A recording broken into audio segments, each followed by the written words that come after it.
வணக்கம் என் இனிய தமிழ் மக்களே.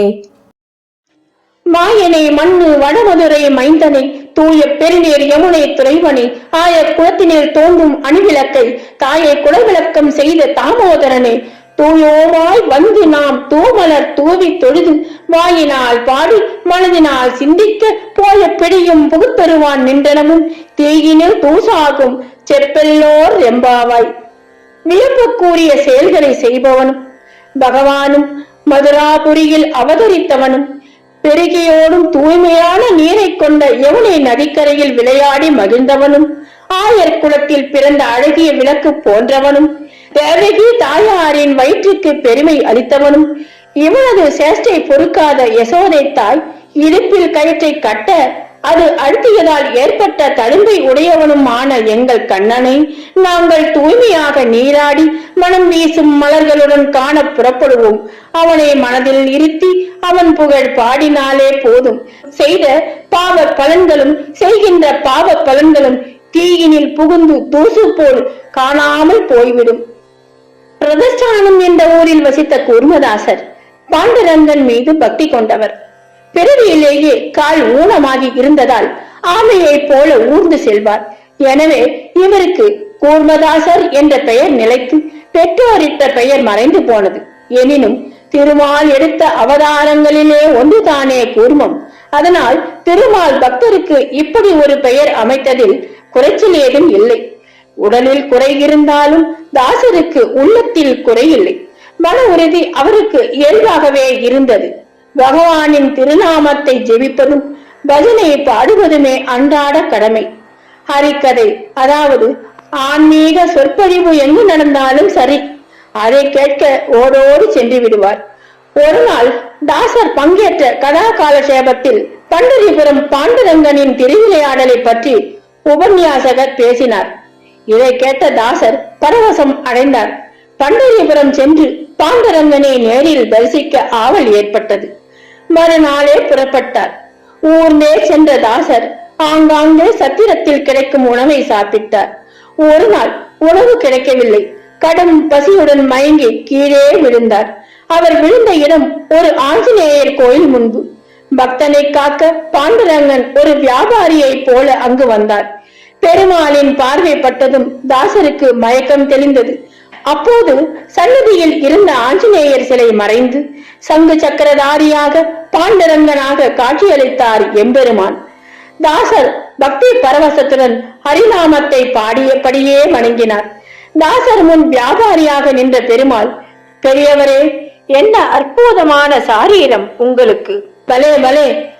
மதுரமான சங்கீதத்தை கேட்டு என் மனம் குளிர்ந்து விட்டது என்றார். அப்போது தான் தாசர் தன் முன்னே நிற்கும் வியாபாரியை நிமிர்ந்து பார்த்தார். உங்களை பார்த்தால் பெரும் தனவான் போல தெரிகிறது. இருந்தாலும் இளையவனாகிய என்னை பாராட்டியதற்கு நன்றி. ஏதோ எனக்கு தெரிந்ததை பாடினேன், அவ்வளவுதான்.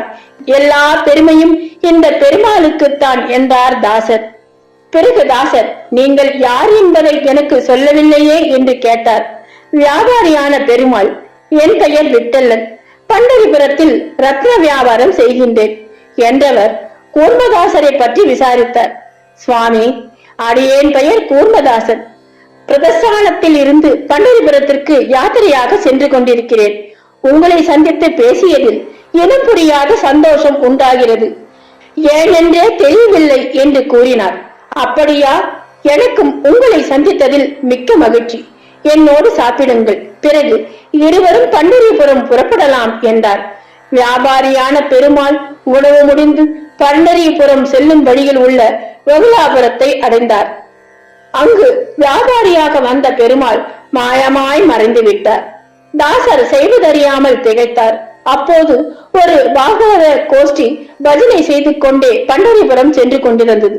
அவர்களிடம் தாசர், ஐயா, இங்கிருந்து பண்டரிபுரம் செல்ல எவ்வளவு நேரம் ஆகும் என்று கேட்டார்.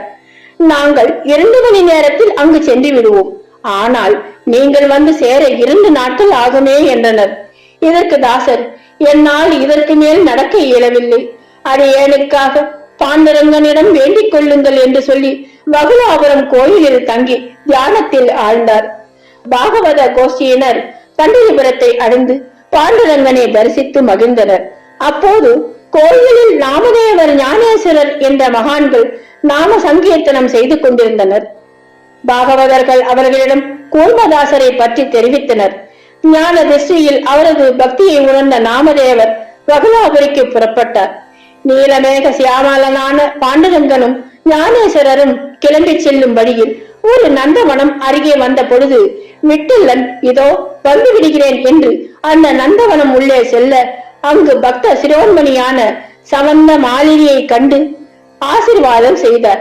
அதன் பிறகு என்னை 2 திருடர்கள் வேட்டிக் கொண்டு வருகின்றனர் என்று சொல்லி ஒளிந்து கொள்ள இடம் கேட்டார். அவரோ, விட்டல்லா, நீ இல்லாத இடம் ஏது என கூறி சரி என விட்டலன் நகைத்துக் கொண்டு அவரின் இதய கமலத்தில் ஒளிந்து கொள்கிறார். அதன் பிறகு போன விட்டலனை காணவில்லையே என நாமதேவர், ஞானேஸ்வரர் நந்தவனம் நுழைந்து விட்டலனை பற்றி கேட்க அவரோ ஞான சர்வமாய் அமர்ந்து சிரிக்கின்றார். இதை கண்டு கோபம் கொண்ட நாமதேவர் அவரை தாக்க முயற்சிக்க விட்டலன் அங்கு பிரசன்னமாகி இதெல்லாம் என் விளையாட்டு என கூறி அனைவரும் தாசரை காண புறப்பட்டு செல்கின்றனர். விட்டலனோ தாசர் முன் எழுந்தருளினார். கோடி சூரிய பிரகாசம் தன் முன் பரவியதை கண்ட தாசர் தியானத்தில் இருந்து எழுந்தார். எம்பெருமானே, என் ஐயனே, பரபொருளே, இந்த எளியவன் மீது இரக்கம் கொண்டு வகுலாபுரிக்கு எழுந்தருளி விட்டீரே, உமக்கு என் நமஸ்காரம் என்று ஆனந்த கண்ணீருடன் இருகரம் குவித்து வணங்கினார். பாண்டுரங்கன் அவரிடம், கூர்மதாசரே, உன் பக்தியை மெச்சியே இங்கு காட்சியளித்தேன். என்ன வர வேண்டும் கேள் என்று கேட்டார். சுவாமி, உமது அருளால் எனக்கு ஒரு குறையும் இல்லை. எனக்கு வரம் தருவதாக இருந்தால் என்றென்னும் வகுலாபுரியில் இதே வடிவில் சிலையாக இருந்து அருள் புரிய வேண்டும் என்று வேண்டிக் கொண்டார். அந்த சமயத்தில் அங்கு வந்த நாமதேவர், ஞானேஸ்வரர், பாகவதர்கள் அனைவரும் தெய்வ காட்சி கண்டு மகிழ்ந்தனர். கூர்மதாசரின் வேண்டுதலை பாண்டுரங்கனும் ஏற்றுக்கொண்டார். பண்டிகைபுரம் போல வகுலாபுரியும் புண்ணிய சேத்திரமாக திகழ்கின்றது. பரம பக்தரான கூர்மதாசரின் புகழை இன்றும் இவ்வூர் பறைசாற்றிக் கொண்டிருக்கிறது. சர்வமும் கிருஷ்ணார்ப்பணம்.